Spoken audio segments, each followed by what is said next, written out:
അവളുടെ കോളേജിന്റെ ആദ്യത്തെ ദിവസം ക്ലാസ് റൂമിൽ ഒറ്റയ്ക്കിരുന്ന് അവളുടെ ടിഫിൻ കഴിക്കുന്നുണ്ടായിരുന്നു. കോളേജിന്റെ പ്രിൻസിപ്പലിന്റെ മകൾ നയന അവളുടെ 2 കൂട്ടുകാരികളോടൊപ്പം അവിടെ എത്തി. നയന അഹങ്കാരമുള്ള കൂട്ടത്തിലായിരുന്നു. ക്ലാസ്സിലെ എല്ലാവർക്കും അവളെ പേടിയായിരുന്നു. എടി പെണ്ണെ, നീ പുതിയതാണോ? അതെ, ഇതെന്റെ ആദ്യത്തെ ദിവസമാണ്. ടിഫിനിൽ എന്താ കൊണ്ടുവന്നത്? മാഗി. നയന അവളുടെ ടിഫിൻ തട്ടിയെടുത്ത് ആഹാരം കഴിച്ചു. ടിഫിനിലെ ആഹാരം പാതി കഴിച്ചിട്ട് അവള് പറഞ്ഞു, നിന്റെ അമ്മയ്ക്കാണെങ്കിൽ ഒരു ബിരിയാണിയുടെ കടയില്ലേ? ഇനിയിപ്പോ അവര് മാഗി ഇത്രയും മോശമായിട്ട് ഉണ്ടാക്കിയിട്ടുണ്ടെങ്കിൽ ബിരിയാണി എത്ര മോശമായിരിക്കും. അവളുടെ അമ്മയെ കുറിച്ച് റിയ ഇതെല്ലാം കേട്ടപ്പം അവൾക്ക് ഒട്ടും ഇഷ്ടമായില്ല. അവള് നയനയോട് തിരിച്ചു പറഞ്ഞു, ടിഫിനിലെ ആഹാരം പാതി നക്കി തിന്നല്ലോ, എന്നിട്ടിപ്പോ പറയുന്നത് എന്നെ അമ്മ ഉണ്ടാക്കുന്ന ആഹാരം മോശമാത്രേ. വേറൊരാളുടെ അമ്മയെ കുറിച്ച് ഇങ്ങനെയൊക്കെ പറയുന്നത് നല്ല കാര്യമൊന്നുമല്ല. ഇന്ന് കോളേജിൽ പുതിയതായിട്ട് വന്ന പെൺകുട്ടി നയനയോട് മറുത്ത് സംസാരിച്ചു. നയനയ്ക്ക് അത് സഹിക്കാൻ പറ്റിയില്ല. രണ്ടുപേരും തമ്മില് ഒരുപാട് വഴക്കുണ്ടായി. നയന റിയയെ നന്നായിട്ട് പിടിച്ചു തള്ളി. അത് കാരണം റിയയുടെ ശരീരത്ത് പാടുകളുണ്ടായി. വീട്ടിലെത്തിയപ്പം റിയയുടെ അമ്മ അവളുടെ ദേഹത്തുള്ള പാടുകളെ കുറിച്ച് റിയയോട് ചോദിച്ചു. നടന്ന സംഭവമല്ല റിയ അവരോട് പറഞ്ഞു. നാളെ തന്നെ ചെന്ന് നമ്മള് പ്രിൻസിപ്പളുടെ അടുത്ത് സംസാരിക്കുന്നു. ആ പെൺകുട്ടി പ്രിൻസിപ്പളുടെ മകളാണെന്ന് വെച്ച് കോളേജിൽ എന്ത് തോന്നിവാസവും കാണിക്കാമെന്നാണോ? അടുത്ത ദിവസം രാവിലെ റിയയും അവളുടെ അമ്മയും പ്രിൻസിപ്പലിനെ കാണാൻ പോയി. അയാളുടെ മകൾ നയനയാണ് ഇതൊക്കെ ചെയ്തെന്ന് പറഞ്ഞിട്ടും ഇതൊന്നും വിശ്വസിക്കാൻ പ്രിൻസിപ്പൽ തയ്യാറല്ല. അയാള് മറിച്ച് റിയയാണ് കുറ്റപ്പെടുത്തിയത്. റിയ വിഷമിച്ച് അവളുടെ ക്ലാസ്സിലേക്ക് പോയി. അവളുടെ അമ്മ അവരുടെ കടയിലേക്കും. ആ പെൺകുട്ടി ഇന്ന് നിന്നെ പിന്നെ ഉപദ്രവിച്ചോ? അതെ അമ്മേ, ടിഫിൻ കഴിക്കാനിരുന്നപ്പോ എല്ലാവരുടെ മുമ്പിൽ വെച്ച് നിങ്ങളുടെ ആഹാരത്തെ കുറിച്ച് അവള് കുറ്റം പറഞ്ഞു. ഇത് കേട്ട് എല്ലാവരും എന്നെ നോക്കി ചിരിച്ചു. നീ വിഷമിക്കണ്ട, നാളെ നിന്റെ ക്ലാസ്സിന് വേണ്ടി നല്ല ഒന്നാന്തരം ബിരിയാണി ഉണ്ടാക്കി ഞാൻ കൊടുത്തയക്കാം. റിയയും അവളുടെ അമ്മയും പരസ്പരം നോക്കി പുഞ്ചിരിച്ചു. അവരുടെ ഈ പുഞ്ചിരിയില് ഒരു രഹസ്യം ഒളിഞ്ഞിരിപ്പുണ്ട്, ഒരു അത്ഭുതമുള്ള രഹസ്യം. അടുത്ത ദിവസം റിയ കോളേജിൽ എത്തിയപ്പോ തന്നെ എല്ലാവർക്കും അവളുടെ ബാഗിൽ നിന്ന് ബിരിയാണിയുടെ മണം വന്നു. ഇത്രയ്ക്ക് രുചിയുള്ള മണം അവളുടെ ബാഗിൽ നിന്ന് തന്നെയാണോ വരുന്നതെന്ന് എല്ലാവരും അവളോട് ചോദിച്ചു. അതെ അതെ, ഇന്ന് എല്ലാവർക്കും കഴിക്കാനുള്ള ബിരിയാണി ഉണ്ട്. ക്ലാസ്സിലെ എല്ലാവർക്കും വേണ്ടി അമ്മ ബിരിയാണി കൊടുത്തയച്ചു. ലഞ്ച് ബ്രേക്കിൽ എല്ലാവരും റിയയുടെ മുൻപിൽ ലൈനിൽ വന്നു നിന്നു. ക്ലാസ് മുഴുവനും റിയയുടെ അമ്മ ഉണ്ടാക്കിയ ബിരിയാണി നന്നായിട്ട് രുചിച്ചു കഴിച്ചു. ഇപ്പൊ കാണാൻ തമാശ. ബിരിയാണി എല്ലാവരും കഴിച്ചു. ഇനി ബിരിയാണിയുടെ അത്ഭുതം കാണാനുള്ള സമയമായി. ലഞ്ച് ബ്രേക്കിന് ശേഷം സ്റ്റുഡൻസ് എല്ലാവരും ക്ലാസ്സിൽ ഇരിക്കുന്നുണ്ടായിരുന്നു. പെട്ടെന്ന് നയന ബെഞ്ചിന്റെ മുകളിൽ കയറി കൊരങ്ങിനെ പോലെ ആടുന്നു.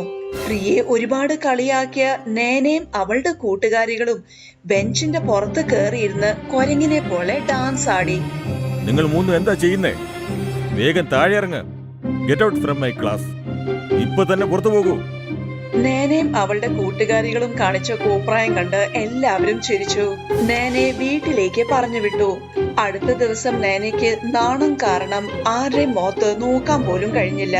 അവൾക്ക് റിയയോട് ഒരുപാട് ദേഷ്യമുണ്ടായിരുന്നു. അവളെ ഈ അവസ്ഥയിൽ കൊണ്ടെത്തിച്ചതിന് അവൾക്ക് പകരം വീട്ടണം. ഈ റിയെ ഞാനുണ്ടല്ലോ, അവളുടെ കഥ ഇന്ന് കഴിക്കണം. അവളെ ഈ ക്ലാസ്സിൽ നിന്ന് പുറത്താക്കിയില്ലെങ്കിലേ എന്റെ പേര് നേനെന്നല്ല. കുറച്ചു ദിവസങ്ങൾ കഴിഞ്ഞ് നേന റിയയെ കോൾ ചെയ്തു. ഹലോ റിയ, നീ നാളെ കോളേജ് വരുന്നില്ലേ? അതെ, ഞാൻ വരുന്നുണ്ടല്ലോ. എന്തേ? അത് പിന്നെ ആക്ച്വലി എനിക്ക് നിന്റെ അമ്മ ഉണ്ടാക്കിയ ബിരിയാണി കഴിക്കണം എന്ന് ആഗ്രഹമുണ്ട്. അന്ന് കഴിച്ചപ്പോഴും നല്ല രുചിയുണ്ടായിരുന്നു.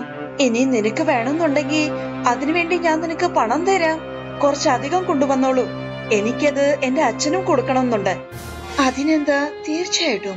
നാളെ ഞാൻ ടിഫിനിൽ നിനക്കും സാറിനും വേണ്ടിയുള്ള ബിരിയാണി കൊണ്ടുവരാം. ഇതിലെന്തോ പ്രശ്നമുണ്ടെന്ന് റിയയ്ക്കും അവളുടെ അമ്മയ്ക്കും തോന്നി.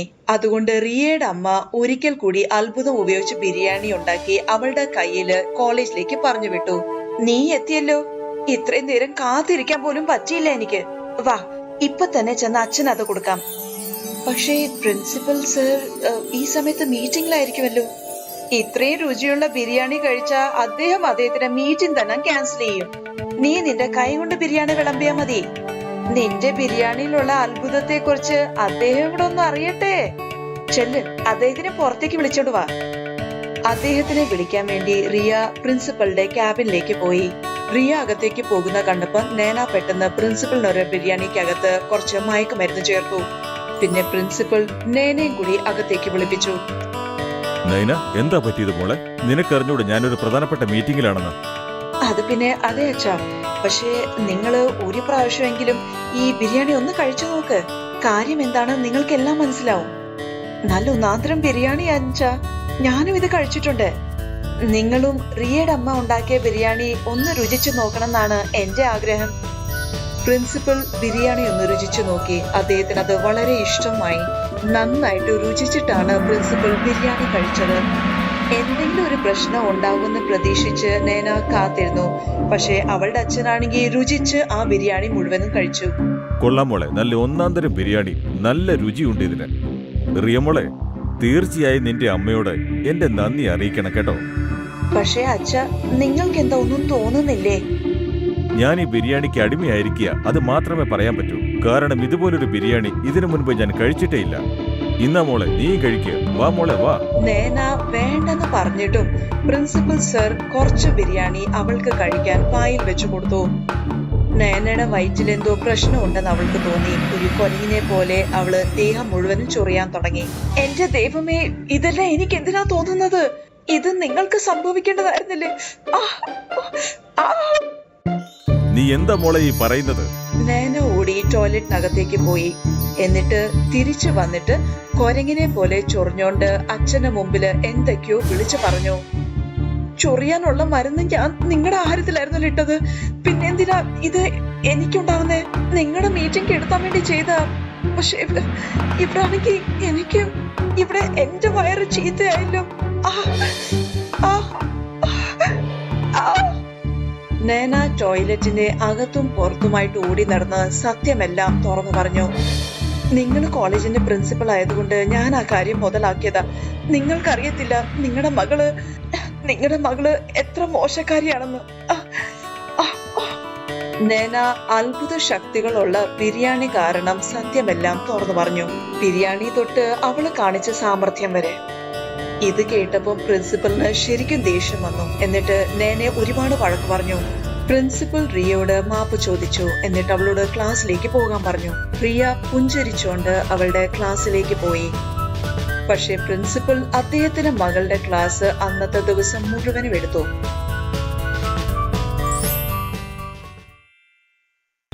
ഇതൊരു ജാപ്പനീസ് കഥയാണ്. പണ്ട് ജപ്പാനില് ഷിൻസു എന്ന പേരുള്ള ഒരു ചെറുക്കൻ ഉണ്ടായിരുന്നു.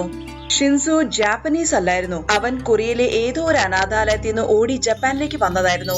ഷിൻസു അനാഥാലയത്തിൽ നിന്ന് രക്ഷപ്പെട്ടതായിരുന്നെങ്കിലും പ്രശ്നങ്ങളിൽ നിന്നും രക്ഷപ്പെട്ടില്ല. അവൻ നഗരത്തിലെ വലിയൊരു വ്യാപാരിയുടെ വീട്ടില് ജോലിക്ക് നിൽക്കുന്നുണ്ടായിരുന്നു. വ്യാപാരിയുടെ ഭാര്യ ഷിൻസുവിനെ ഒരു മിനിറ്റ് പോലും വെറുതെ ഇരിക്കാൻ സമ്മതിക്കത്തില്ല. പാതിര ആണെങ്കിലും അവര് ഷിൻസുവിനെ തൊഴിച്ചെഴുന്നേപ്പിക്കും. എന്നിട്ട് എന്തെങ്കിലും ഒരു ജോലി ചെയ്യാൻ പറയും. ഏയ് ഷിൻസു, എഴുന്നേക്ക്, ജഗ്മയുടെ കയ്യിൽ നിന്ന് പാലിന്റെ ഗ്ലാസ് താഴെ വീണു, പോയി അതൊന്ന് തുടച്ചേ. ഷിൻസു രാത്രിയില് നല്ല ഉറക്കത്തിലാണെങ്കിലും പണിയെടുക്കുമായിരുന്നു. വ്യാപാരിക്ക് ഒരു മകനും ഒരു മകളും ഉണ്ടായിരുന്നു. ചെറുക്കന്റെ പേരായിരുന്നു ജഗ്മ, പെൺകുട്ടിയുടെ പേര് അരിഹിതോ. വ്യാപാരിയുടെ ആ കുടുംബത്തില് വ്യാപാരിയുടെ പെൺകുട്ടിക്ക് മാത്രമേ ദയ ഉണ്ടായിരുന്നുള്ളൂ. ഷിൻസുവിനോട് സ്നേഹപൂർവ്വം പെരുമാറുന്നത് അരിഹിതോ മാത്രമേ ഉണ്ടായിരുന്നുള്ളൂ. ഷിൻസു, ആഹാരം കഴിച്ചോ? ഇല്ല കൊച്ചമ്മേ, ഞാൻ ഇതുവരെ ഒന്നും കഴിച്ചിട്ടേ ഇല്ല. അരിഹിതോ ഷിൻസുവിന് പെട്ടെന്ന് തന്നെ ആഹാരം വിളമ്പിക്കൊടുത്തു. ആഹാരം കഴിക്കാനായിട്ട് ഷിൻസു പ്ലേറ്റ് ഇങ്ങോട്ട് മേടിച്ചപ്പം വ്യാപാരിയുടെ മകൻ ഓടി വന്ന് ആ പ്ലേറ്റ് തട്ടിയെടുത്തു. ഷിൻസു, ആഹാരം പിന്നെ കഴിച്ചാൽ മതി, ആദ്യം എനിക്ക് കഴിക്കാൻ ഓംപ്ലേറ്റ് ഉണ്ടാക്ക. ഒരു ദിവസം വ്യാപാരിയുടെ വീട്ടില് ഒരുപാട് അതിഥികൾ വന്നു. വ്യാപാരിയുടെ ഭാര്യ ഷിൻസുവിനോട് 1 മണിക്കൂറിനകം 10 ആൾക്കാർക്ക് വേണ്ടി ആഹാരം ഉണ്ടാക്കാൻ പറഞ്ഞു. ഷിൻസു പെട്ടെന്ന് ഉള്ളി മുറിക്കുമായിരുന്നു. വേഗത്തിലായതുകൊണ്ട് കത്തി കൊണ്ട് ഷിൻസുയുടെ കൈ മുറിഞ്ഞു. എന്നിട്ട് ചോര ഒഴുകാൻ തുടങ്ങി. ഷിൻസു വേഗം കിണറ്റിൻകരയിൽ അവന്റെ കൈ കഴുകാൻ പോയി. വേഗത്തിലായതുകൊണ്ട് ഒപ്പം കത്തിയും കൊണ്ടുപോയി. ഷിൻസു കിണറ്റിനകത്ത് തൊട്ടിയിട്ട് വെള്ളമെടുത്ത് അവന്റെ കൈ കഴുകാൻ തുടങ്ങി. കൈ തട്ടിയപ്പം കത്തി കിണറ്റിൽ വീണു. അവിടെ വീട്ടിൽ നിന്നാണെങ്കിലോ വ്യാപാരിയുടെ ഭാര്യ നല്ല ഒച്ചല് ഷിൻസുവിന് വഴക്ക് പറഞ്ഞു. ഷിൻസു, കെട്ടിയെടുത്ത് എവിടാ പോയത്? നീ 1 മണിക്കൂറിനകം ആഹാരം ഉണ്ടാക്കിയില്ലെങ്കിൽ പിന്നെ ഞാൻ നിന്നെ വെറുതെ വിടില്ല. ദാ ഞാൻ വരികയാണ് കൊച്ചമ്മേ. എന്റെ ദൈവമേ, ഇനി ഞാൻ എന്താ ചെയ്യുക? കയ്യിലുണ്ടായിരുന്ന കത്തി അറിയാതെ കിണറ്റിൽ വീണെന്ന് കൊച്ചമ്മ അറിഞ്ഞാൽ പിന്നെ അവരെന്നെ തല്ലി കൊല്ലുകയേ ഉള്ളൂ. ഷിൻസു കത്തിയെടുക്കാൻ കിണറ്റിനകത്ത് എടുത്തു ചാടി. താഴെ എത്തിയിട്ട് നോക്കിയപ്പം അവൻ നല്ല ഭംഗിയുള്ള സ്ഥലത്താണ് എത്തിയിരിക്കുന്നത്. അവിടെ നല്ല പച്ച നിറത്തിലെ മരം, മല, നദികളുണ്ട്. അല്ല, ഇതേതാണ് സ്ഥലം? അതെ സഹോദരോ, ഞാൻ ഇവിടെയാണ് ഉള്ളത്. എന്നെ ഇവിടുന്ന് എടുത്ത് നദിയിലിടാൻ പറ്റുമോ?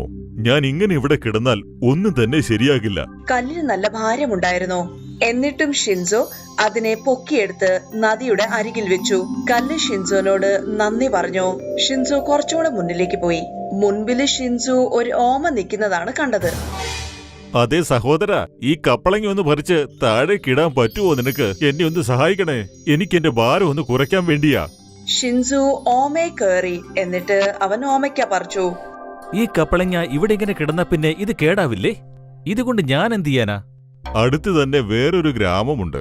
നിങ്ങൾ ഈ കപ്പളങ്ങ ആ ഗ്രാമത്തിൽ കൊണ്ടുപോയി വിറ്റാ മതി. ഷിൻസു ഗ്രാമത്തില് ഓമയ്ക്ക വിതരണം ചെയ്യാൻ പോയപ്പം അവൻ അവിടെ ഒരു പ്രായമായ മനുഷ്യനെ കണ്ടു. അതെ, അല്ല മോനെ, എനിക്ക് നല്ല സുഖമില്ല. എന്നോടൊപ്പം എന്റെ ഈ വീട്ടില് കുറച്ച് ദിവസം നിന്ന് നിനക്ക് എന്നെ ഒന്ന് സഹായിക്കാൻ പറ്റുമോ? പറയൂ മോനെ. അതിനെന്താ മുത്തശ്ശ, ഞാൻ നിങ്ങളെ തീർച്ചയായും സഹായിക്കാം. എനിക്ക് താമസിക്കാനേ ഒരു വീട് പോലുമില്ല. ഷിൻസു ഒരു മാസത്തോളം പ്രായമായ മനുഷ്യനെ നോക്കി. പ്രായമായ മനുഷ്യൻ അയാളുടെ ആരോഗ്യം പ്രാപിച്ചപ്പോ ഷിൻസു അയാളോട് പറഞ്ഞു, മുത്തശ്ശ, എനിക്കിവിടെ താമസിക്കുന്നതിന് ബുദ്ധിമുട്ടില്ല. പക്ഷേ എനിക്ക് എന്റെ കൊച്ചമ്മയുടെ അടുത്ത് തിരിച്ചു പോകണം. അവരെന്നെ കാത്തിരിക്കുന്നുണ്ടായിരിക്കും. ശരി മോനെ, നിന്റെ ഇഷ്ടം. പക്ഷെ നീ പോകുന്നതിന് മുൻപ് എനിക്ക് നിനക്ക് ഒരു സമ്മാനം തന്നാൽ കൊള്ളാമെന്നുണ്ട് മോനെ. ആ പ്രായമായ മനുഷ്യൻ ഷിൻസുവിന് ഒരു തന്തൂർ കൊടുത്തു. റൊട്ടി ഉണ്ടാക്കുന്ന പാത്രം. ഒരു പ്രാവശ്യം കൈകൊട്ടിയാൽ ഈ പാത്രം സാധാരണ റൊട്ടിയായിരിക്കും ഉണ്ടാക്കിത്തരുന്നത്. 2 പ്രാവശ്യം കൈകൊട്ടിയാൽ വെള്ളി കൊണ്ടുള്ള റൊട്ടിയും 3 പ്രാവശ്യം കൈകൊട്ടിയാൽ സ്വർണം കൊണ്ടുള്ള റൊട്ടിയും ഉണ്ടാക്കിത്തരും. നിന്റെ ആവശ്യം എന്താണെന്ന് വെച്ചാൽ അതനുസരിച്ച് ചെയ്താൽ മാത്രം മതി. ഇനി നീ ഒന്ന് കണ്ണടച്ചാൽ മതി. നീ ഏത് സ്ഥലത്ത് നിന്നാണോ വന്നത്, ഞാൻ നിന്നെ തിരിച്ച് ആ സ്ഥലത്ത് കൊണ്ടുചെന്നാക്കാം. മനസ്സിലായോ? ഷിൻസു കണ്ണടച്ച് തുറന്നു നോക്കി. അവനിപ്പം വ്യാപാരിയുടെ വീടിന് മുൻപിലാണ് നിൽക്കുന്നത്. കിണറ്റിനകത്ത് വീണ അതേ കത്തി തന്നെ അവന്റെ കയ്യിലുണ്ടായിരുന്നു. എന്താണ്? എങ്ങോട്ടാ കെട്ടിയെടുത്തത്? ഇന്ന് ഞാൻ നിന്നെ തല്ലി ചമ്മന്തി ആക്കിയില്ലെങ്കിൽ നോക്കിക്കോ. ഞാൻ പറയുന്നൊന്ന് കേൾക്കൂ കൊച്ചമ്മേ. കത്തിയെടുക്കാൻ ഞാൻ കിണറ്റ് ചാടിയപ്പോ ഞാൻ അത്ഭുതമുള്ളൊരു നഗരത്തിലേക്കാണ് എത്തിയത്. ഷിൻസു വ്യാപാരിയുടെ ഭാര്യയോട് കാര്യങ്ങളെല്ലാം തുറന്നു പറഞ്ഞു. ഷിൻസുവിന് സ്വർണ്ണ റൊട്ടി ഉണ്ടാക്കുന്ന തന്തൂർ കിട്ടിയെന്നുള്ള കാര്യം വ്യാപാരിയുടെ ഭാര്യ അറിഞ്ഞപ്പോ തൊട്ട് അവരവരുടെ മകളുടെ വിവാഹം ഷിൻസുവിനോട് ചെയ്യിപ്പിച്ചു. അരഹിതോ ഭാര്യയായിട്ട് കിട്ടിയപ്പോ ഷിൻസുവിന് സന്തോഷമായി. അവൻ വലിയൊരു വീടുണ്ടാക്കി അവിടെ താമസമായി. വ്യാപാരിയുടെ ഭാര്യ വേണമെന്ന് വെച്ച് അവരുടെ മകൻ ജഗ്മയെ ആ കിണറ്റിനകത്ത് എടുത്തു ചാടാൻ പറഞ്ഞു. പക്ഷെ എനിക്ക് കിണറ്റിലെടുത്ത് ചാടണ്ട. നീ എടുത്ത് ചാടുമോനെ. ഷിൻസുവിനെ കിട്ടിയതുപോലെ അത്ഭുതമുള്ള തന്തൂർ ഇനി ചിലപ്പോ നിനക്കും കിട്ടിയാലോ. അത്ഭുതമുള്ള തന്തൂർ കിട്ടുമെന്നുള്ള അത്യാഗ്രഹത്തില് ജഗ്മ എടുത്തു ചാടി. അത്ഭുതമുള്ള ആ നഗരത്തില് അവനും എത്തി. ഒരു കല്ല് അവനെ ഒച്ചയിട്ട് വിളിച്ചു. അവിടെ നിൽക്കണ സഹോദര, എന്നെ എടുത്ത് നദിയിലിടാൻ നിങ്ങൾക്ക് പറ്റുമോ? ഇല്ല, ഇത്രയും ഭാരമുള്ള കല്ല് ചുമക്കാൻ എനിക്കെങ്ങും പറ്റില്ല. ജഗ്മ കുറച്ചുകൂടെ മുൻപിൽ പോയപ്പം അവൻ ഒരു ഓമ നിൽക്കുന്നത് കണ്ടു. അതെ സഹോദര, ഇതിലെ കുറച്ച് കപ്പളങ്ങ പറിച്ച് താഴെയിട്ട് നിങ്ങൾക്ക് എന്നെ ഒന്ന് സഹായിക്കാൻ പറ്റുമോ? അതൊന്നും പറ്റില്ല. ഇത്രയും ഉയരമുള്ള മരത്തിൽ നിന്ന് ഞാൻ താഴെ വീണാ പിന്നെ എന്റെ കാര്യം അതോ ഗതി. അവസാനം അവൻ അതേ പ്രായമുള്ള മനുഷ്യനെ കണ്ടെത്തി. മോനെ, എനിക്ക് തീരെ സുഖമില്ല. നിനക്ക് ഇവിടെ നിന്ന് എന്നെ ഒന്ന് സഹായിക്കാൻ പറ്റുമോ? ജഗ്മയ്ക്ക് അറിയാമായിരുന്നു ഷിൻസുവിന് അത്ഭുതമുള്ള തന്തൂർ കൊടുത്തത് ഈ പ്രായമായ മനുഷ്യൻ തന്നെയാണെന്ന്. അതുകൊണ്ടാണ് പ്രായമായ ആ മനുഷ്യനെ നോക്കാൻ ജഗ്മ സമ്മതിച്ചത്. പക്ഷെ ജഗ്മ ചെയ്യുന്നതിലൊന്നും ആത്മാർത്ഥതയില്ലായിരുന്നു. തിരിച്ചു വീട്ടിൽ പോകണമായിരുന്നു ജഗ്മയ്ക്ക് വാശി. സമാധാനം കിട്ടാതെ വന്നപ്പം പാവം പ്രായമായ മനുഷ്യൻ അവസാനം അവനോട് പറഞ്ഞു, നീ നിന്റെ വീട്ടിലേക്ക് തിരിച്ചു പോയിക്കൊള്ളൂ മോനെ. നിനക്കുള്ള സമ്മാനം അവിടെ എത്തിയിരിക്കും. കണ്ണടച്ച് തുറന്നപ്പം ജഗ്മ അവന്റെ വീടിന് മുമ്പിൽ നിൽപ്പുണ്ടായിരുന്നു. അവനോടൊപ്പം അവിടെ തന്തൂറും ഉണ്ടായിരുന്നു. ജഗ്മയും ജഗ്മയുടെ അമ്മയും ഒരുപാട് സന്തോഷിച്ചു. അവർക്ക് അത്ഭുതമുള്ള തന്തൂർ കിട്ടിയെന്നോർത്ത്. പക്ഷെ ജഗ്മ തന്തൂറിന്റെ മുമ്പില് കൈ കൊട്ടിയപ്പം അതിനകത്തുനിന്ന് ബലൂണ് പോലെ കറുത്ത പുക മാത്രമേ പുറത്തു വന്നുള്ളൂ. ആ കറുത്ത പുക ജഗ്മയും അവന്റെ അമ്മയുടെ മുഖത്ത് വന്നു വീണു. രണ്ടുപേരുടെ മുഖം കറുത്തുപോയി. അവര് മുഖത്ത് സോപ്പ് തേച്ച് ഒരച്ചൊരച്ച് കഴുകി. പക്ഷേ ആ കറുത്ത പാട് അവരുടെ മുഖത്തുനിന്ന് മാഞ്ഞു പോയില്ല. ഒരു ഗ്രാമത്തിൽ സൂക്ക എന്നും ലെംബു എന്നും പേരുള്ള 2 സഹോദരങ്ങൾ ഉണ്ടായിരുന്നു. പക്ഷെ അവർ രണ്ടുപേരും എന്നും വഴക്കായിരുന്നു. രണ്ടുപേരുടെയും മനസ്സിൽ എപ്പോഴും ഈഗോ മാത്രമായിരുന്നു. അതുകൊണ്ട് എല്ലാ ദിവസവും ഇവർ രണ്ടുപേരും തമ്മിൽ വഴക്കായിരുന്നു. അമ്മ അവരെ സമാധാനിപ്പിക്കാൻ ശ്രമിക്കുമായിരുന്നു. പക്ഷെ അവർ രണ്ടുപേരും അമ്മയുടെ വാക്കുകൾ കേൾക്കില്ലായിരുന്നു. ഈ സന്ദർഭം ചതുർ നന്നായിട്ട് ഉപയോഗിച്ചു. എല്ലാ ദിവസവും രണ്ടുപേരും അവരവരുടെ ജോലികൾ മാറ്റിക്കൊണ്ടേയിരുന്നു. ഒരു ദിവസം സൂക്ക ബിരിയാണി കട ഇട്ടിട്ടുണ്ടായിരുന്നു. അതേസമയം ലെംബു പേരക്കകൾ വിൽക്കുന്നുണ്ടായിരുന്നു. ദേവിടെ നോക്ക് ലംബോ, എന്റെ കൂടെ നീ മത്സരിക്കാൻ പേരക്ക കട ഉണ്ടാക്കി. അതുകൊണ്ട് ഞാൻ ചിക്കൻ ബിരിയാണി കടയും വിട്ടു. ഇതാ കണ്ടില്ലേ, ഇതിനു മേലെ നീ എന്നെ ഒരു ശല്യം ചെയ്യാൻ പാടില്ല. നീ അങ്ങനെ ചെയ്താലേ നിന്റെ സമയം മോശമായിരിക്കും. ദേവിടെ നോക്ക്, ഇത് നീ എന്നോട് സ്നേഹത്തോടെ പറഞ്ഞിട്ടുണ്ടെങ്കിൽ ഞാൻ കുറച്ചെങ്കിലും കേട്ടിട്ടുണ്ടാവും. പക്ഷെ നീ എന്താ ചെയ്യുന്നത്? നീ എന്നെ പേടിപ്പിക്കാണ്. എന്നാ നോക്കിക്കോ മോനെ, നാളെ തൊട്ട് ഞാനും ബിരിയാണി കട വെക്കാൻ പോവുകയാണ്. പക്ഷെ ഈ പ്രാവശ്യം നിന്റെ കച്ചവടം ഞാൻ പൊളിക്കും. ശരി, നമുക്ക് കാണാലോ രണ്ടുപേരിൽ ആരാ ജയിക്കുന്നത്. രണ്ടുപേരും മത്സരിച്ച് സംസാരിച്ചുകൊണ്ടിരുന്നു. അപ്പോഴാണ് ചതുർ അവിടേക്ക് വന്നത്. എന്താ ഇത് മക്കളെ, രാവിലെ തന്നെ ഇങ്ങനെ തല്ലുകൂടുകയാണോ നിങ്ങള്? സൂക്ക, നീ എന്താ ബിരിയാണി കട ഇട്ടിട്ടുണ്ട്, അതും ചിക്കൻ. ആ ശരി, നീ ഒരു പ്ലേറ്റ് എടുക്ക്, ഞാൻ കഴിച്ചു നോക്കട്ടെ എങ്ങനെയുണ്ടെന്ന്. ചതുരേട്ടാ, ഈ കട നിങ്ങളുടെ കട പോലെയാണ്, നിങ്ങൾക്ക് എത്ര വേണമെങ്കിൽ നിങ്ങൾ എടുക്കാം. ചതുർ പണം കൊടുക്കാതെ നിറയെ ബിരിയാണി കഴിച്ചു. അവൻ സൂക്കയുടെ ബിരിയാണിയെ പറ്റി പുകഴ്ത്തി പറഞ്ഞുകൊണ്ടിരുന്നു. ഇങ്ങനെ പറയുന്നത് ലെംബുവിന് തീരെ ഇഷ്ടപ്പെട്ടില്ല. സൂക്ക, നിന്റെ ബിരിയാണി അടിപൊളിയായിരുന്നു. കഴിച്ചിട്ട് നല്ല തൃപ്തിയുണ്ട്. ഇവിടെയുള്ള ജനങ്ങൾക്കൊക്കെ തീർച്ചയായിട്ടും ഇഷ്ടാവും. ഇതൊക്കെ ചേട്ടാ, നാളെ എന്റെ കൈ കൊണ്ട് ഞാൻ ബിരിയാണി ഉണ്ടാക്കാം. അത് വന്ന് നിങ്ങൾ കഴിച്ചു നോക്ക്, നിങ്ങൾക്ക് അത് തീർച്ചയായിട്ടും ഇഷ്ടാവും. ശരി മോനെ, നീ പറയുന്ന പോലെ തന്നെ ചെയ്യാം. ഇപ്പൊ നിന്റെ കയ്യിലുള്ള പേരക്കൊക്കെ താ. നിന്റെ പേരക്കൊന്നും കുറഞ്ഞ കാര്യമൊന്നല്ല. ലെംബുവിന് ചെറിയ രീതിയിൽ പുകഴ്ത്തിയാലും മതി, അവന് സന്തോഷമാകും. അതുകൊണ്ട് ചതുറിന് ഫ്രീ ആയിട്ട് പേരക്കയും കിട്ടി. സുക്കു ഒരു ദിവസം മുഴുവൻ ബിരിയാണി ഒരു പ്ലേറ്റ് 50 രൂപയ്ക്ക് വിറ്റു. സൂക്കയ്ക്ക് അന്നത്തെ ദിവസം നല്ല വരുമാനം കിട്ടി. അത് കണ്ട് ലെംബുവിന് ദേഷ്യം വന്നു. വൈകുന്നേരം രണ്ടുപേരും അവരുടെ വീട്ടിലേക്ക് പോയി. പിറ്റേ ദിവസം ലെംബു സൂക്ക വരുന്നതിന് മുൻപ് അവന്റെ വണ്ടി എടുത്ത് പുറപ്പെട്ടു. എന്നിട്ട് അവിടെ ബോർഡിൽ ഒരു ബിരിയാണി ഒരു പ്ലേറ്റ് 40 രൂപ എന്ന് എഴുതി വെച്ചു. കുറച്ചു സമയത്തിന് ശേഷം സൂക്ക അവിടെ എത്തിച്ചേർന്നു. മണ്ടാ, ഇത്രയും വില കുറഞ്ഞിട്ടാണോ ബിരിയാണി വെക്കുന്നത്? എന്നും നിന്റെ ബിരിയാണി നീ എങ്ങനെയാ വിൽക്കുന്നത് ഞാൻ ഒന്ന് നോക്കട്ടെ. 2 കടയിലെയും ബിരിയാണി വില നോക്കി ജനങ്ങളെല്ലാം ലെംബുവിന്റെ അടുത്തേക്കാണ് പോയത്. ബിരിയാണി വില ലെംബുവിന്റെ കടയിൽ കുറവായതുകൊണ്ട് എല്ലാവരും അവിടെ നിന്നാണ് വാങ്ങിച്ചത്. ഇത് കണ്ടതും സൂക്കയ്ക്ക് തോന്നി, എന്റെ ബിരിയാണി വില കുറച്ചാലോ. 50 രൂപ എഴുതിയിരിക്കുന്ന ബിരിയാണി അവൻ 40 രൂപ എഴുതി. ഇപ്പോ 2 പേരുടെ കടയിലും സെയിം വിലയാണ്. വൈകുന്നേരം രണ്ടുപേരും അവരുടെ വീട്ടിലേക്ക് പോയി. ഞാനിന്നൊരു കാര്യം അറിഞ്ഞല്ലോ, രണ്ടുപേരും ഇന്ന് നഷ്ടത്തിലാ വന്നതെന്ന്. അമ്മേ, ഇവൻ എന്നെ പേടിപ്പിച്ചു. ഇപ്പൊ ഞാൻ ഇവന്റെ കട മൂടാതെ സമ്മതിക്കാൻ പറ്റില്ല.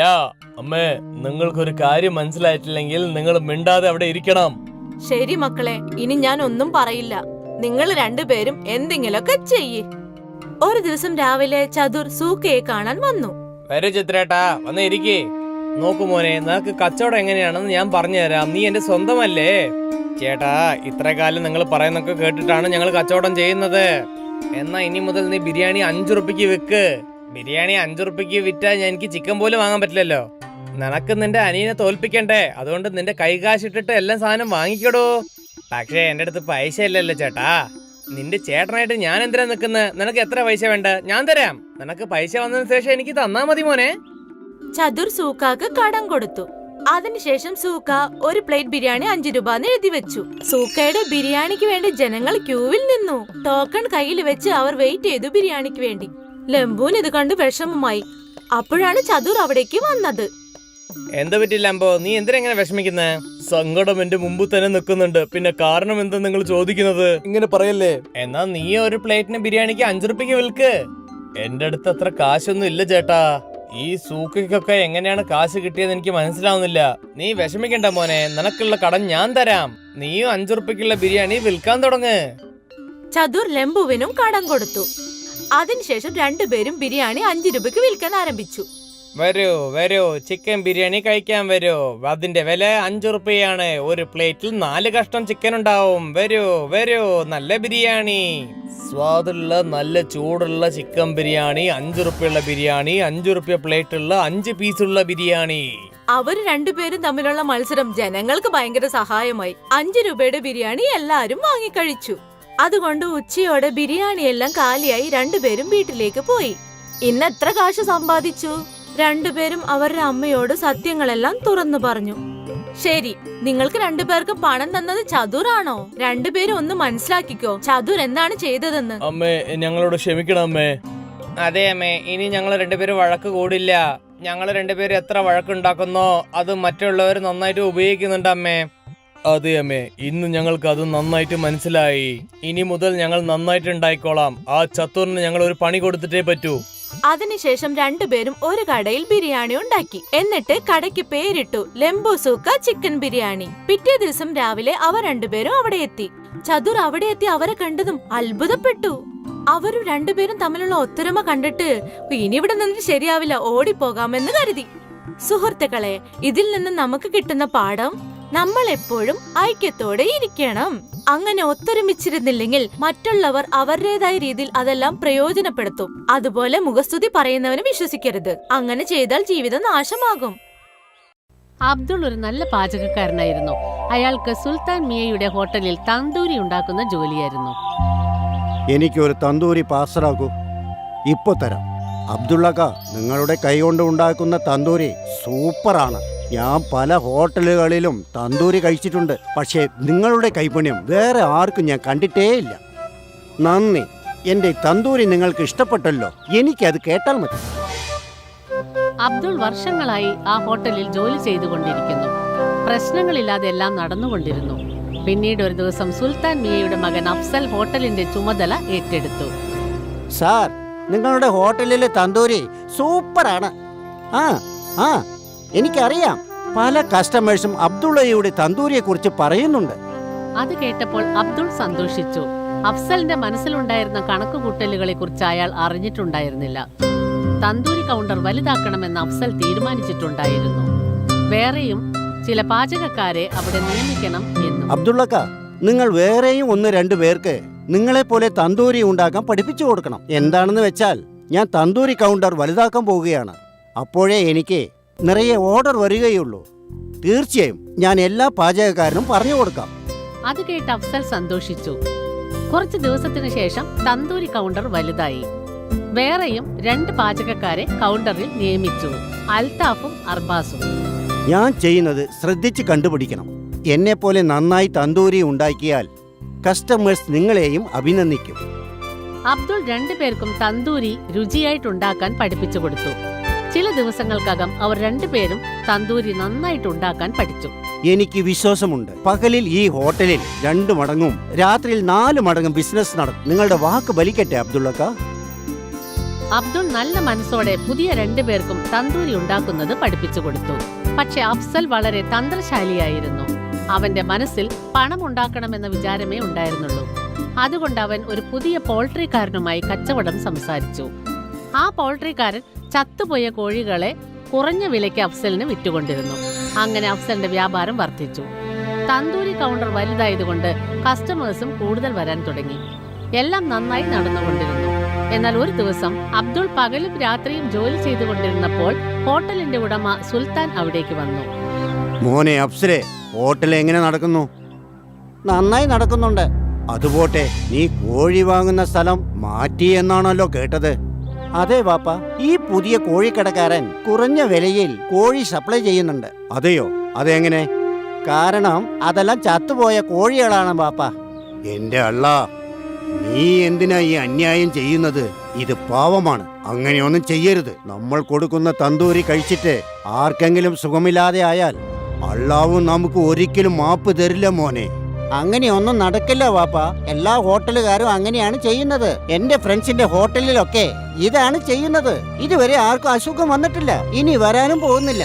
നിന്നെ ഉപദേശിക്കേണ്ടത് എന്റെ കടമയാണ്. അതിനുശേഷം നിന്റെ ഇഷ്ടം. ഇന്നു മുതൽ ഈ ഹോട്ടൽ നിന്റേതാണ്. ഇനി നീയാണ് മുതലാളി. നല്ലതോ ചീത്തയോ അതെല്ലാം നിന്റെ കയ്യിലാണ് ഉള്ളത്. എന്നാൽ ഞാൻ പോവാ. സുൽത്താൻ മിയ അവിടെ നിന്ന് പോയി. അവരുടെ സംഭാഷണം മുഴുവനും അബ്ദുൾ കേട്ടുകൊണ്ടിരിക്കുന്നുണ്ടായിരുന്നു. കുറച്ചു കഴിഞ്ഞപ്പോൾ അയാളും വീട്ടിലേക്ക് പുറപ്പെട്ടു പോയി. രാത്രി അബ്ദുൾ ആ കാര്യത്തെക്കുറിച്ച് ആലോചിച്ചുകൊണ്ടിരുന്നു. ജനങ്ങളുടെ ജീവൻ വെച്ച് കളിക്കുന്ന ഹോട്ടലിൽ ഇനി ഞാൻ ജോലി ചെയ്യാൻ പോകുന്നില്ല. ഇത് പാപമാണ്. പക്ഷെ ആ അഫ്സൽ ഞാൻ പറയുന്നത് കേൾക്കുന്നില്ല. അതുകൊണ്ട് ഞാൻ ആ ജോലി ഉപേക്ഷിക്കാൻ പോവുകയാണ്. സുൽത്താൻ ഹോട്ടലിലെ പാചകക്കാരന്റെ ജോലി ഉപേക്ഷിക്കണമെന്ന് അബ്ദുൾ തീരുമാനിച്ചു. അടുത്ത ദിവസം അയാൾ ഹോട്ടലിലേക്ക് ചെന്നു. നിങ്ങൾ സംസാരിച്ചതൊക്കെ ഞാൻ കേട്ടു. ഇനി ഇവിടെ ജോലി ചെയ്യാൻ എന്റെ മനസ്സ് അനുവദിക്കുന്നില്ല. ഞാൻ ഇവിടുത്തെ ജോലി വിടാൻ തീരുമാനിച്ചിരിക്കുന്നു. ആയിക്കോട്ടെ, നിങ്ങൾ എന്ത് വിചാരിച്ചു? നിങ്ങൾ പോയാൽ ഈ ഹോട്ടൽ അടച്ചിടുമെന്നോ? അത് നടക്കില്ല. പക്ഷെ നിങ്ങൾക്ക് വേറെ ഒരു ഹോട്ടലിലും ജോലി കിട്ടില്ല. അത് ഉറപ്പാ അബ്ദുള്ളക്ക. അങ്ങനെ ആയിക്കോട്ടെ, ജോലി ഇല്ലെങ്കിലും സാരമില്ല. ഇങ്ങനെ ആൾക്കാരെ പറ്റിച്ച് സമ്പാദിക്കാൻ ഇഷ്ടമല്ല. ഇങ്ങനെ പറഞ്ഞ് അബ്ദുൾ അവിടെ നിന്ന് പോയി. അയാൾ പല ഹോട്ടലുകളിലും ജോലി അന്വേഷിച്ചു കൊണ്ടിരുന്നു. പക്ഷെ അയാൾക്ക് എവിടെയും ജോലി കിട്ടിയില്ല. ഒരു ദിവസം മനസ്സ് തകർന്ന് അയാൾ സുഹൃത്തായ മുസ്തഫയുടെ സൈക്കിൾ ഷോപ്പിൽ ചെന്നിരുന്നു. എന്തു പറ്റി നിനക്ക്? ഇന്നും നിനക്ക് ജോലി കിട്ടിയില്ലേ? ഇല്ല സുഹൃത്തെ, എനിക്ക് എന്ത് ചെയ്യണമെന്ന് അറിയുന്നില്ല. തന്തൂരി ഉണ്ടാക്കുന്ന ജോലിയല്ലാതെ വേറെ ഒരു ജോലി അറിയില്ല. വേറെ ജോലി ചെയ്യാൻ നിന്നോട് ആരാ പറഞ്ഞേ? ഞാനൊരു കാര്യം പറയാം. നിനക്ക് സ്വന്തമായിട്ട് ഒരു തന്തൂരി കൗണ്ടർ ഓപ്പൺ ചെയ്താൽ എന്താ? എന്റെ അടുത്ത് അത്രയ്ക്കൊന്നും പണമില്ല. തന്തൂരിക്ക് വില അധികമാ. അത് മാത്രമല്ല, ഹോട്ടലും വേണ്ടേ? പിന്നെ അതിന് വാടക. അതിനല്ല ഞാൻ എവിടെ പോകും? നിന്റെ എല്ലാ ചോദ്യങ്ങൾക്കും ഒരു മറുപടിയേ ഉള്ളൂ. നീ കുറച്ച് വെയിറ്റ് ചെയ്യ്. മുസ്തഫ 2 പഴയ ചക്രങ്ങൾ കൊണ്ടുവന്നു. അവയെ ഒരു കമ്പി കൊണ്ട് കൂട്ടിയിണക്കി. ഇതാ റെഡി ആയിട്ടുണ്ട്. എന്താ അത്? പറഞ്ഞു തരാം. മുസ്തഫയുടെ പക്കൽ ഒരു നല്ല വണ്ടി റെഡിയായി. അയാൾ വീലുകൾക്ക് മേലെ ഒരു പലക ഘടിപ്പിച്ചു. എന്നിട്ട് ആ തന്തൂർ ഉന്തുവണ്ടിയിൽ വെച്ചു. ഇപ്പോൾ ഇതിന്റെ അടിയിൽ കൽക്കരി വെച്ച് കത്തിക്ക്. എന്നിട്ട് ഇതിന്റെ മുകളിൽ തന്തൂരി ഉണ്ടാക്കാം. ആ, വളരെ നന്നായിട്ടുണ്ടല്ലോ. ഈ ഐഡിയ എങ്ങനെ കിട്ടി? നിന്നെ സഹായിക്കണം എന്ന് വിചാരിച്ചപ്പോ ഒരു ഐഡിയ താനേ കിട്ടി. വളരെ നന്ദി സുഹൃത്തെ. അടുത്ത ദിവസം മുതൽ മുസ്തഫ ഉന്തുവണ്ടിയിൽ തന്തൂരി വിൽക്കാൻ ആരംഭിച്ചു. മുസ്തഫ തന്തൂരി ഉണ്ടാക്കുന്നതിൽ സമർത്ഥനായിരുന്നു. ഹോട്ടൽ ഇല്ലാത്തതുകൊണ്ട് അയാൾ തന്തൂരിയുടെ വില വളരെ കുറച്ചു. മുസ്തഫയുടെ ഉന്തുവണ്ടിയിൽ നടത്തിക്കൊണ്ടിരുന്ന തന്തൂരി കടയിൽ എപ്പോഴും ജനങ്ങൾ കൂട്ടം കൂട്ടമായി വന്നു. എന്നാൽ സുൽത്താൻ ഹോട്ടൽ ഫുഡ് ഓഫീസർ അടച്ചു. കൂടാതെ ചത്തുപോയ കോഴികളെ പാചകം ചെയ്ത കാരണത്താൽ ഹോട്ടൽ സീൽ വെച്ചു. അഫ്സലിനെ ജയിലിൽ അടച്ചു. ഇതായിരിക്കും ദൈവത്തിന്റെ നിയമം. നന്മ ചെയ്താൽ നല്ലത് നടക്കും, തിന്മ ചെയ്താൽ തിന്മ നടക്കും. സത്യത്തിനെന്നും 16 വയസ്സാണെന്ന് പറയുന്നത് ഇതുകൊണ്ടാണ്. അബ്ദുൾ ഒരു നല്ല പാചകക്കാരനായിരുന്നു. അയാൾക്ക് സുൽത്താൻ മിയയുടെ ഹോട്ടലിൽ തന്തൂരി ഉണ്ടാക്കുന്ന ജോലിയായിരുന്നു. എനിക്കൊരു തന്തൂരി പാർസലാക്കൂ. ഇപ്പൊ തരാം. അബ്ദുള്ളക്ക, നിങ്ങളുടെ കൈകൊണ്ട് ഉണ്ടാക്കുന്ന തന്തൂരി സൂപ്പറാണ്. ഞാൻ പല ഹോട്ടലുകളിലും തന്തൂരി കഴിച്ചിട്ടുണ്ട്. പക്ഷേ നിങ്ങളുടെ കൈപുണ്യം വേറെ ആർക്കും ഞാൻ കണ്ടിട്ടേ ഇല്ല. നന്ദി. എന്റെ തന്തൂരി നിങ്ങൾക്ക് ഇഷ്ടപ്പെട്ടല്ലോ. എനിക്കത് കേട്ടാൽ മതി. അബ്ദുൾ വർഷങ്ങളായി ആ ഹോട്ടലിൽ ജോലി ചെയ്തുകൊണ്ടിരിക്കുന്നു. പ്രശ്നങ്ങളില്ലാതെ എല്ലാം നടന്നുകൊണ്ടിരുന്നു. പിന്നീട് ഒരു ദിവസം സുൽത്താൻ മിയയുടെ മകൻ അഫ്സൽ ഹോട്ടലിന്റെ ചുമതല ഏറ്റെടുത്തു. സാർ, നിങ്ങളുടെ ഹോട്ടലിലെ തന്തൂരി സൂപ്പറാണ്. ആ എനിക്കറിയാം. പല കസ്റ്റമേഴ്സും അബ്ദുള്ളയുടെ തന്തൂരിയെ കുറിച്ച് പറയുന്നുണ്ട്. അത് കേട്ടപ്പോൾ അബ്ദുൾ സന്തോഷിച്ചു. അഫ്സലിന്റെ മനസ്സിലുണ്ടായിരുന്ന കണക്കുകൂട്ടലുകളെ കുറിച്ച് അയാൾ അറിഞ്ഞിട്ടുണ്ടായിരുന്നില്ല. തന്തൂരി കൗണ്ടർ വലുതാക്കണമെന്ന് അഫ്സൽ തീരുമാനിച്ചിട്ടുണ്ടായിരുന്നു. വേറെയും ചില പാചകക്കാരെ അവിടെ നിയമിക്കണം എന്നും. അബ്ദുള്ളക്ക, നിങ്ങൾ വേറെയും 1-2 പേർക്ക് നിങ്ങളെപ്പോലെ തന്തൂരി ഉണ്ടാക്കാൻ പഠിപ്പിച്ചു കൊടുക്കണം. എന്താണെന്ന് വെച്ചാൽ, ഞാൻ തന്തൂരി കൗണ്ടർ വലുതാക്കാൻ പോവുകയാണ്. അപ്പോഴേ എനിക്ക് നിറയെ ഓർഡർ വരികയുള്ളൂ. തീർച്ചയായും ഞാൻ എല്ലാ പാചകക്കാരനും പറഞ്ഞു കൊടുക്കാം. അത് കേട്ട് അഫ്സൽ സന്തോഷിച്ചു. കുറച്ചു ദിവസത്തിനു ശേഷം തന്തൂരി കൗണ്ടർ വലുതായി. വേറെയും 2 പാചകക്കാരെ കൗണ്ടറിൽ നിയമിച്ചു, അൽത്താഫും അർബാസും. ഞാൻ ചെയ്യുന്നത് ശ്രദ്ധിച്ച് കണ്ടുപിടിക്കണം. എന്നെപ്പോലെ നന്നായി തന്തൂരി ഉണ്ടാക്കിയാൽ കസ്റ്റമേഴ്സ് നിങ്ങളെയും അഭിനന്ദിക്കും. അബ്ദുൾ 2 പേർക്കും തന്തൂരി രുചിയായിട്ടുണ്ടാക്കാൻ പഠിപ്പിച്ചു കൊടുത്തു. ചില ദിവസങ്ങൾക്കകം അവർ 2 പേരും തന്തൂരി നന്നായിട്ടുണ്ടാക്കാൻ പഠിച്ചു. എനിക്ക് വിശ്വാസമുണ്ട്, പകലിൽ ഈ ഹോട്ടലിൽ 2 മടങ്ങും രാത്രിയിൽ 4 മടങ്ങും ബിസിനസ് നടക്കും. നിങ്ങളുടെ വാക്ക് ബലിക്കട്ടെ അബ്ദുള്ളക്ക. അബ്ദുൾ നല്ല മനസ്സോടെ പുതിയ 2 പേർക്കും തന്തൂരി ഉണ്ടാക്കുന്നത് പഠിപ്പിച്ചു കൊടുത്തു. പക്ഷെ അഫ്സൽ വളരെ തന്ത്രശാലിയായിരുന്നു. അവന്റെ മനസ്സിൽ പണം ഉണ്ടാക്കണമെന്ന വിചാരമേ ഉണ്ടായിരുന്നുള്ളൂ. അതുകൊണ്ട് അവൻ ഒരു പുതിയ പോൾട്രിക്കാരനുമായി കച്ചവടം സംസാരിച്ചു. ആ പോൾട്രിക്കാരൻ ചത്തുപോയ കോഴികളെ കുറഞ്ഞ വിലയ്ക്ക് അഫ്സലിന് വിറ്റുകൊണ്ടിരുന്നു. അങ്ങനെ അഫ്സലിന്റെ വ്യാപാരം വർദ്ധിച്ചു. തന്തൂരി കൗണ്ടർ വലുതായതുകൊണ്ട് കസ്റ്റമേഴ്സും കൂടുതൽ വരാൻ തുടങ്ങി. എല്ലാം നന്നായി നടന്നുകൊണ്ടിരുന്നു. എന്നാൽ ഒരു ദിവസം അബ്ദുൾ പകലും രാത്രിയും ജോലി ചെയ്തുകൊണ്ടിരുന്നപ്പോൾ ഹോട്ടലിന്റെ ഉടമ സുൽത്താൻ അവിടേക്ക് വന്നു. മോനെ അപ്സരെ, ഹോട്ടൽ എങ്ങനെ നടക്കുന്നു? നന്നായി നടക്കുന്നുണ്ട്. അതുപോട്ടെ, നീ കോഴി വാങ്ങുന്ന സ്ഥലം മാറ്റി എന്നാണല്ലോ കേട്ടത്. അതെ വാപ്പ, ഈ പുതിയ കോഴിക്കടക്കാരൻ കുറഞ്ഞ വിലയിൽ കോഴി സപ്ലൈ ചെയ്യുന്നുണ്ട്. അതെയോ? അതെങ്ങനെ? കാരണം അതെല്ലാം ചത്തുപോയ കോഴികളാണ് വാപ്പ. എന്റെ അള്ള, നീ എന്തിനാ ഈ അന്യായം ചെയ്യുന്നത്? ഇത് പാവമാണ്. അങ്ങനെയൊന്നും ചെയ്യരുത്. നമ്മൾ കൊടുക്കുന്ന തന്തൂരി കഴിച്ചിട്ട് ആർക്കെങ്കിലും സുഖമില്ലാതെ ആയാൽ അള്ളാവും നമുക്ക് ഒരിക്കലും മാപ്പ് തരില്ല മോനെ. അങ്ങനെയൊന്നും നടക്കില്ല വാപ്പ. എല്ലാ ഹോട്ടലുകാരും അങ്ങനെയാണ് ചെയ്യുന്നത്. എന്റെ ഫ്രണ്ട്സിന്റെ ഹോട്ടലിലൊക്കെ ഇതാണ് ചെയ്യുന്നത്. ഇതുവരെ ആർക്കും അസുഖം വന്നിട്ടില്ല, ഇനി വരാനും പോകുന്നില്ല. നിന്നെ ഉപദേശിക്കേണ്ടത് എന്റെ കടമയാണ്. അതിനുശേഷം നിന്റെ ഇഷ്ടം. ഇന്നു മുതൽ ഈ ഹോട്ടൽ നിന്റേതാണ്. ഇനി നീയാണ് മുതലാളി. നല്ലതോ ചീത്തയോ അതെല്ലാം നിന്റെ കയ്യിലാണ് ഉള്ളത്. എന്നാൽ ഞാൻ പോവാ. സുൽത്താൻ മിയ അവിടെ നിന്ന് പോയി. അവരുടെ സംഭാഷണം മുഴുവനും അബ്ദുൾ കേട്ടുകൊണ്ടിരിക്കുന്നുണ്ടായിരുന്നു. കുറച്ചു കഴിഞ്ഞപ്പോൾ അയാളും വീട്ടിലേക്ക് പുറപ്പെട്ടു പോയി. രാത്രി അബ്ദുൾ ആ കാര്യത്തെക്കുറിച്ച് ആലോചിച്ചുകൊണ്ടിരുന്നു. ജനങ്ങളുടെ ജീവൻ വെച്ച് കളിക്കുന്ന ഹോട്ടലിൽ ഇനി ഞാൻ ജോലി ചെയ്യാൻ പോകുന്നില്ല. ഇത് പാപമാണ്. പക്ഷെ ആ അഫ്സൽ ഞാൻ പറയുന്നത് കേൾക്കുന്നില്ല. അതുകൊണ്ട് ഞാൻ ആ ജോലി ഉപേക്ഷിക്കാൻ പോവുകയാണ്. സുൽത്താൻ ഹോട്ടലിലെ പാചകക്കാരന്റെ ജോലി ഉപേക്ഷിക്കണമെന്ന് അബ്ദുൾ തീരുമാനിച്ചു. അടുത്ത ദിവസം അയാൾ ഹോട്ടലിലേക്ക് ചെന്നു. നിങ്ങൾ സംസാരിച്ചതൊക്കെ ഞാൻ കേട്ടു. ഇനി ഇവിടെ ജോലി ചെയ്യാൻ എന്റെ മനസ്സ് അനുവദിക്കുന്നില്ല. ഞാൻ ഇവിടുത്തെ ജോലി വിടാൻ തീരുമാനിച്ചിരിക്കുന്നു. ആയിക്കോട്ടെ, നിങ്ങൾ എന്ത് വിചാരിച്ചു? നിങ്ങൾ പോയാൽ ഈ ഹോട്ടൽ അടച്ചിടുമെന്നോ? അത് നടക്കില്ല. പക്ഷെ നിങ്ങൾക്ക് വേറെ ഒരു ഹോട്ടലിലും ജോലി കിട്ടില്ല. അത് ഉറപ്പാ അബ്ദുള്ളക്ക. അങ്ങനെ ആയിക്കോട്ടെ, ജോലി ഇല്ലെങ്കിലും സാരമില്ല. ഇങ്ങനെ ആൾക്കാരെ പറ്റിച്ച് സമ്പാദിക്കാൻ ഇഷ്ടമല്ല. ഇങ്ങനെ പറഞ്ഞ് അബ്ദുൾ അവിടെ നിന്ന് പോയി. അയാൾ പല ഹോട്ടലുകളിലും ജോലി അന്വേഷിച്ചു കൊണ്ടിരുന്നു. പക്ഷെ അയാൾക്ക് എവിടെയും ജോലി കിട്ടിയില്ല. ഒരു ദിവസം മനസ്സ് തകർന്ന് അയാൾ സുഹൃത്തായ മുസ്തഫയുടെ സൈക്കിൾ ഷോപ്പിൽ ചെന്നിരുന്നു. എന്തു പറ്റി നിനക്ക്? ഇന്നും നിനക്ക് ജോലി കിട്ടിയില്ലേ? ഇല്ല സുഹൃത്തെ, എനിക്ക് എന്ത് ചെയ്യണമെന്ന് അറിയുന്നില്ല. തന്തൂരി ഉണ്ടാക്കുന്ന ജോലി അല്ലാതെ വേറെ ഒരു ജോലി അറിയില്ല. വേറെ ജോലി ചെയ്യാൻ നിന്നോട് ആരാ പറഞ്ഞേ? ഞാനൊരു കാര്യം പറയാം. നിനക്ക് സ്വന്തമായിട്ട് ഒരു തന്തൂരി കൗണ്ടർ ഓപ്പൺ ചെയ്താൽ എന്താ? എന്റെ അടുത്ത് അത്രയ്ക്കൊന്നും പണമില്ല. തന്തൂരിക്ക് വില അധികമാ. അത് മാത്രമല്ല, ഹോട്ടലും വേണ്ടേ? പിന്നെ അതിന് വാടക. അതിനല്ല ഞാൻ എവിടെ പോകും? നിന്റെ എല്ലാ ചോദ്യങ്ങൾക്കും ഒരു മറുപടിയേ ഉള്ളൂ. നീ കുറച്ച് വെയിറ്റ് ചെയ്യ്. മുസ്തഫ 2 പഴയ ചക്രങ്ങൾ കൊണ്ടുവന്നു. അവയെ ഒരു കമ്പി കൊണ്ട് കൂട്ടിയിണക്കി. ഇതാ റെഡി ആയിട്ടുണ്ട്. എന്താ അത്? പറഞ്ഞു തരാം. മുസ്തഫയുടെ പക്കൽ ഒരു നല്ല വണ്ടി റെഡിയായി. അയാൾ വീലുകൾക്ക് മേലെ ഒരു പലക ഘടിപ്പിച്ചു. എന്നിട്ട് ആ തന്തൂർ ഉന്തുവണ്ടിയിൽ വെച്ചു. ഇപ്പോൾ ഇതിന്റെ അടിയിൽ കൽക്കരി വെച്ച് കത്തിക്ക്. എന്നിട്ട് ഇതിന്റെ മുകളിൽ തന്തൂരി ഉണ്ടാക്കാം. ആ, വളരെ നന്നായിട്ടുണ്ടല്ലോ. ഈ ഐഡിയ എങ്ങനെ കിട്ടി? നിന്നെ സഹായിക്കണം എന്ന് വിചാരിച്ചപ്പോ ഒരു ഐഡിയ താനേ കിട്ടി. വളരെ നന്ദി സുഹൃത്തെ. അടുത്ത ദിവസം മുതൽ മുസ്തഫ ഉന്തുവണ്ടിയിൽ തന്തൂരി വിൽക്കാൻ ആരംഭിച്ചു. മുസ്തഫ തന്തൂരി ഉണ്ടാക്കുന്നതിൽ സമർത്ഥനായിരുന്നു. ഹോട്ടൽ ഇല്ലാത്തതുകൊണ്ട് അയാൾ തന്തൂരിയുടെ വില വളരെ കുറച്ചു. മുസ്തഫയുടെ ഉന്തുവണ്ടിയിൽ നടത്തിക്കൊണ്ടിരുന്ന തന്തൂരി കടയിൽ എപ്പോഴും ജനങ്ങൾ കൂട്ടം കൂട്ടമായി വന്നു.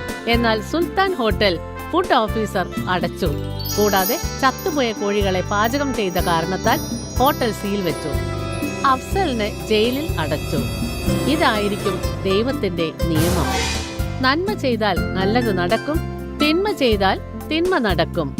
സത്യത്തിനെന്നും 16 വയസ്സാണെന്ന് പറയുന്നത് ഇതുകൊണ്ടാണ്.